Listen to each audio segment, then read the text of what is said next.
Suivez tous les marchés financiers avec CMC Markets France.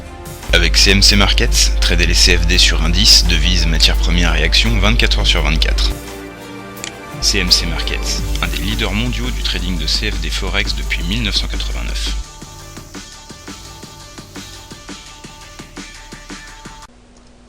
Salut, c'est Trado, voilà la revue des métaux précieux.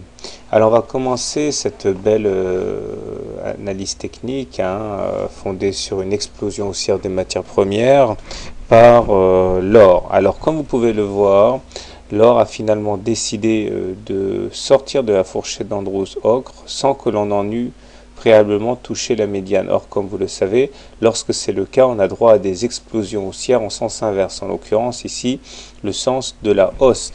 Et nous avons réussi à non seulement nous affranchir de la moyenne mobile à cette séance, qui capait les cours depuis le 20 juin, de la fourchette d'Andrews-Ocre, mais vraiment la moyenne mobile à 20 séances a quasiment lâché. D'ailleurs, si on zoome un petit peu, on voit qu'elle a lâché in extremis puisqu'on clôture juste au-dessus.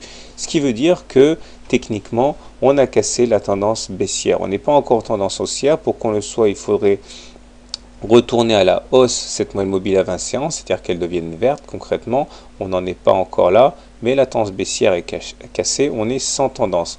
Finalement, le scénario qui semble maintenant tenir la corde est celui d'une évolution dans un triangle formé par cette oblique baissière noire et par cette ligne horizontale là.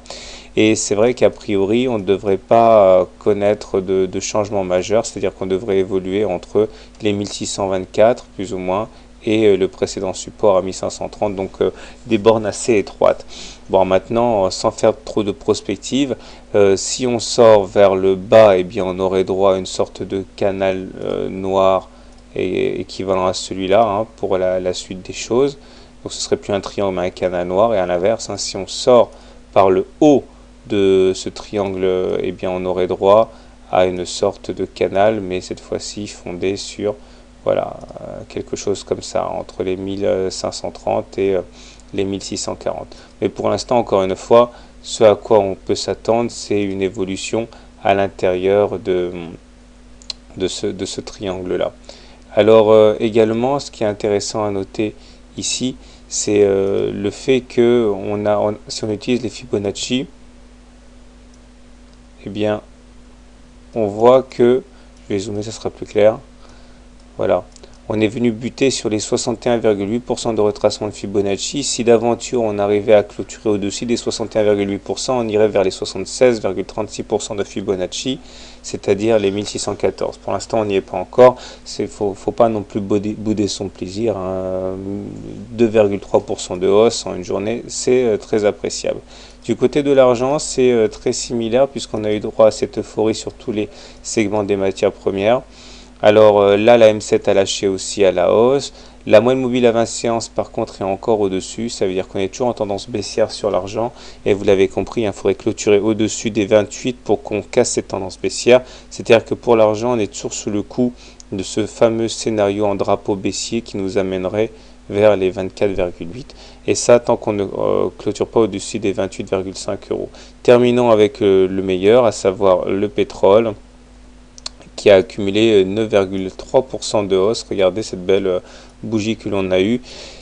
Donc là, dans ce cas-là, on s'est affranchi de la moyenne mobile à 7 séances. On s'est également affranchi de la moyenne mobile à 20 séances, de manière très très claire. Ceci devient même légèrement haussière.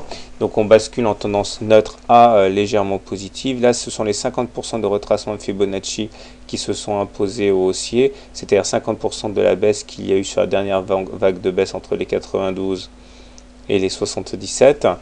Et nous sommes donc bien orientés. Attention quand même au pullback sur la moyenne mobile à 20 séances. Ça semble quand même à un moment ou à un autre inévitable. Et on remarquera également qu'on a pu tracer une nouvelle fourchette d'Andrews marron dont la médiane a été ralliée d'un coup d'un seul. Mais tant qu'on ne clôture pas en dessous de la médiane, on peut envisager de faire des rotations entre la partie haute et la médiane, c'est-à-dire faire des oscillations comme ça.